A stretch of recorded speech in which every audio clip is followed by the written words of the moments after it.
हुए। अनुज, आपकी क्या प्रतिक्रिया डील पे?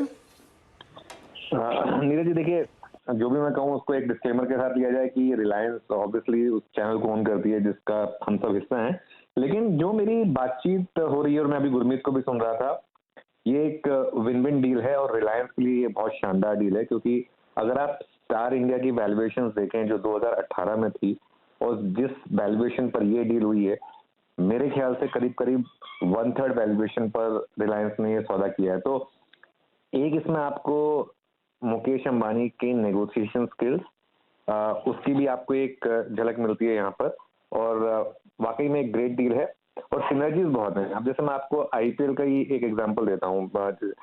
आईपीएल में इतनी बिडिंग वॉर हो रही थी और फाइनली हुआ क्या पिछली बार कि डिजिटल राइट्स जियो ने लिए थे, लेकिन टीवी राइट्स फिर भी स्टार के पास थे। तो अब अगर क्योंकि ये एक ही ब्रांड होगा तो ऑब्वियसली सिनर्जी बहुत ज्यादा होगी। ऑब्वियसली आईपीएल सबसे बड़ी प्रॉपर्टी है और अगले 8 से 10 साल में जो ईपीएल या एनबीए जो वैल्यू कमांड करती है वही आईपीएल कमांड करेगी। और जो गुरमीत ने बहुत शानदार बात बोली है कि जितना नेटफ्लिक्स का मार्केट कैप है उतना तो रिलायंस का मार्केट कैप है।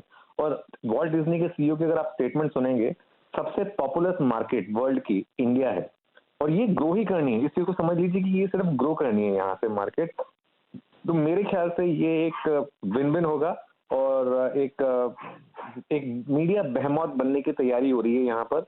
ऑलरेडी ऑब्वियसली हम सब भी उसका एक हिस्सा हैं ही, लेकिन बाकी जो अब धीरे धीरे एक जो मिसिंग पीस था, ऑब्वियसली जियो सिनेमा ऑलरेडी काफी अच्छा कर रहा था, लेकिन विद डिज्नी हॉटस्टार और ये मेरे ख्याल से अब ये चैलेंज करेगा इवन इंडिया में नेटफ्लिक्स जैसे प्लेटफॉर्म्स को to become the most to become the number one digital platform as well और number one of course TV platform as well। तो मेरे ख्याल से ये बहुत शानदार डील है। मार्केट इसको मेरे ख्याल से थम्स अप देगी।